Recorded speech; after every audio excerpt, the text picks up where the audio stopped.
Vlad always believed that someone else's wife was taboo for him. As a child, his mother left his father and went to someone else, but she and her sister didn't take them with her. Then she tried to improve relations with the children, but Vlad Irishka already began to feel sorry for his father, who replaced his mother, and besides, the feeling of being offended by a strange man who invaded their family remained forever. 6 months after the betrayal, the mother began to visit the children. At first I came every weekend, then once a month, and then she had other children and the relationship practically faded away. Now that he is quite an adult, he calls her 3 times a year on her birthday, Christmas and March 8th. But it's not him, not his sister and his mother, and her new family who don't communicate closely. Irishka is already married and babysits her 1-year-old son, and my father grew old, fell ill, and a stroke undermined his health. And more often he asks questions, when will he, Vlad, bring his wife into the house and give him grandchildren? I would like to see the future generation of Solovyovs during their lifetime. And Vlad broke up with another girl, but he did not see his soulmate, the mother of his future children, in these spoiled, cold girls. Something told him that this was not his again, but his ex asked him for one last favor, to come to her university graduation party, congratulate her on receiving her diploma. Moreover, he knew her parents and would be a welcome guest in their house. Well, now just like that, as a friend, Vlad didn't want this, but seeing how Alina clung to him with her invitation, he decided to go and dot all the I's, apologize to her parents, explain to them that I didn't promise their daughter anything, and the fact that they are too different. The girl met him at the gate of the country house and took him into the garden. She looked dazzling in her silver evening dress. Of course, she knew how to look impressive and dress fashionably. And what did she find in him? Vlad seemed like an ordinary guy to himself. Good education, position of head of departments of a successful company. But yes, her father is still far away from him. You will have to work for many years before you achieve anything. And her father owns a company. They live in a cottage with a large garden plot. So now we've thrown a party right in the garden, decorating the trees and the pool with many beautiful, glowing lanterns. And where will he bring his wife? To his father in a simple, ordinary apartment or to a rented one? You didn't come up with it. Alina grabbed him by the elbow. Marry me and my father will buy us the same house. I don't need handouts, he answered disgustedly. Not handouts, but gifts for your beloved daughter and son-in-law. We have already talked about this, Alina. I intend to earn everything in my life myself. I don't want to be dependent on anyone, but you need luxury, here and now. You'll get tired of waiting for me. Pay attention to how the prosecutor's son looks at you. Alina involuntarily turned around and shrugged her shoulders coquettishly, and at that moment Vlad slipped away from her. At first, the guests stood at the buffet table. After the barbecue meat was brought out, we sat down in a large gazebo. Alina was next to him again. Everyone congratulated the former student and wished her great success. It was noisy and fun. The guests knew each other well and behaved at ease. And then, in the midst of the fun, another late couple appeared on the path. This is my cousin. Alina distracted Vlad. He recently got married, but he didn't even invite us to the wedding. And where did he find this provincial girl? The guests became silent. You didn't call us, but we showed up. The newcomer spoke. Accept. We will establish family relationships. Here, help yourself to my favorite dessert. He did it himself. His companion supported him. The word sounded as if the bells in the garden suddenly began to ring at once. Vlad had never heard such a voice in his life. It was quiet, but distinct, ringing, but very gentle, caressing the ear, somehow unearthly, as if an angel had descended from heaven. The woman and man approached the table, and he placed a large tray of pink cakes on it.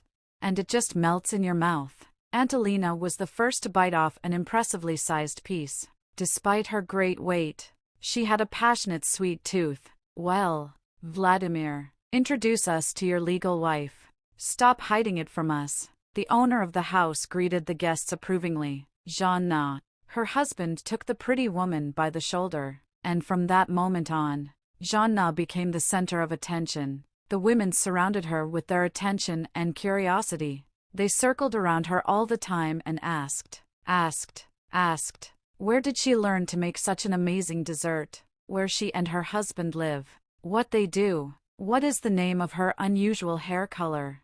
And she really was unusual, just as she threw them back especially, easily, with amazing grace. You'll break your eyes. Alina unexpectedly hugged Vlad from behind. The man took his eyes off the charming woman. No, it's just that this is the first time I've seen hair the color of Bergen, and he laughed it off.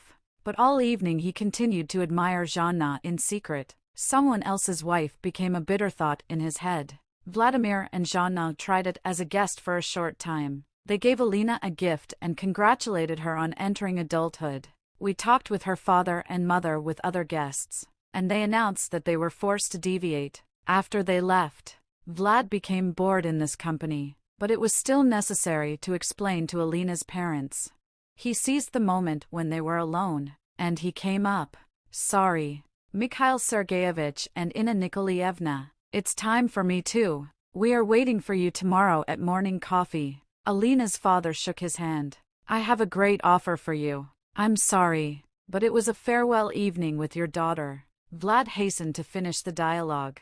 The faces of Alina's parents froze in bewilderment. You see, he continued. Alina introduced me to you as her fiancé, but we barely know each other, and we are not a couple at all. We have different hobbies and views on life. I have already told her about this several times, but she doesn't want to listen to me. Maybe he will listen to you. After all, Alina, I am sure, can become a worthy candidate for any young man from a decent society. Get out, the girl's mother hissed angrily in response, and Vlad jumped out of the garden like a bullet. A little more, and he went out of the gate, unbuttoned the collar of his shirt and took a breath of fresh air. But now, breathing has become easier. I had to get into trouble like that. She became attached to him, and also turned out to be the daughter of the rich Pinocchio. That's what they called Alina's father behind his back, distorting his last name Buratintsov.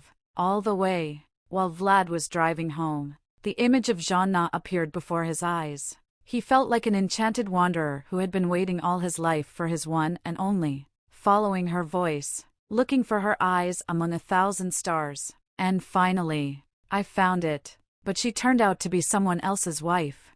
Vlad made several attempts to get closer to her, although he understood how vile it was. He followed her, went to the same exhibitions and events where she was.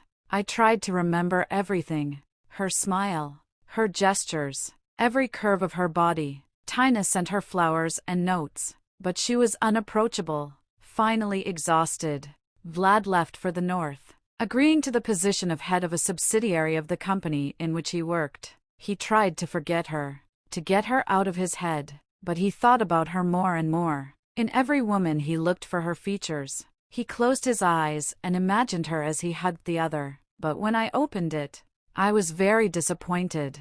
His heart became an unhealed wound, and he decided to return to at least take another look at her. Soon Vlad married Alina. It was like a dream. The man did not remember well his wedding, his honeymoon, his new life together. Each time he looked for Jean in the crowd of guests and did not find her. She didn't come again, until one day, Jonna, let's not go anywhere today. We are spending this day together, he said at breakfast. But I won't tolerate this anymore. Alina answered him, clinking a silver spoon on a porcelain dish. You made me dye my hair this terrible color. I thought it was just a game and agreed. I learned to make desserts to please you. I knew it was all Jonna, but that you will call me by her name. This is too much. You know, you've known for a long time, that Jonna is no longer in the city. She ran away from my brother and found herself younger. The son of the prosecutor you predicted for me. He got a position at the French embassy and took her there. While you thought that she was someone else's wife and unavailable, the other one did his job. But you just can't come to terms with this. Vlad, perhaps you need the help of a psychologist. No, Vlad answered with a sigh of relief. For the first time during this time, he imagined himself in the place of Jean's men. and he realized that he definitely didn't need someone else's wife. Later, they developed an excellent relationship with Alina.